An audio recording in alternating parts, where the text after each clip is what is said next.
మీకు మాకు పొత్తుంది, వ్యవసాయం పొత్తు, కానీ లక్షణాలు కూడా కొంచెం దగ్గర పోలిక ఉంది.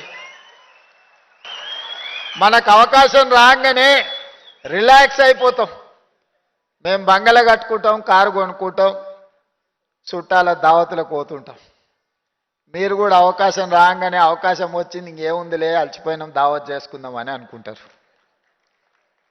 దావతులు కొంత తగ్గించాలి మనం. ఎందుకంటే రెడ్డికి ఇచ్చినా గూటం రెడ్డికి ఇచ్చినా ఏం చేస్తారా, దావతులు చేసుకుంటారా అని అంటారు. అది కూడా ఉండాలి కానీ మోతాదు తగ్గాలి.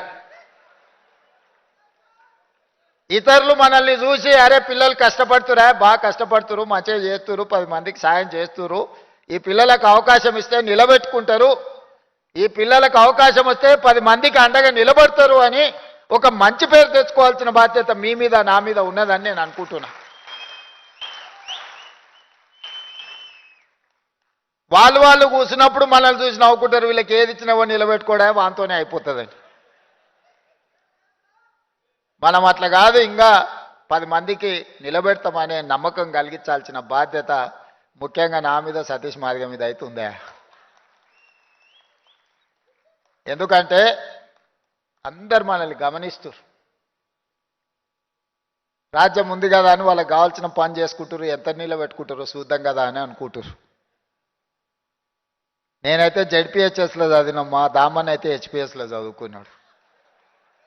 వాళ్ళకి తెలవాల్సింది ఏంటంటే నాకు తెలుగులో తెలుసు, మా దామన్నకి ఇంగ్లీష్లో తెలుసు. సౌ బక్నా ఏక్ లిఖనా అని వెనకటి పెద్దోళ్ళు చెప్పారు.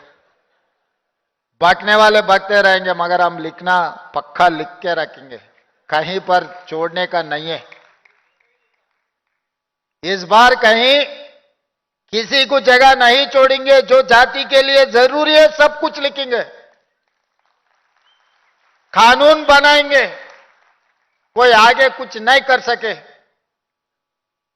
భవిష్యత్తులో మీకు ఏం కావాలనో, భవిష్యత్తులో మీ హక్కులను ఏ విధంగా కాపాడాలనో చట్టబద్ధత కల్పించే బాధ్యత నాది, దామన్నది, లక్ష్మణ్దీప్ వేదిక మీద ఉన్న ఎమ్మెల్యేలది. మేం కల్పించే చట్టబద్ధతను కాపాడుకునే బాధ్యత మీది. ఇది సమాజానికి ఉపయోగపడే విధంగా దీన్ని ముందుకు తీసుకెళ్లాల్సిన బాధ్యత మీ మీద ఉన్నది. మిత్రులారా, అప్రమత్తంగా ఉండండి.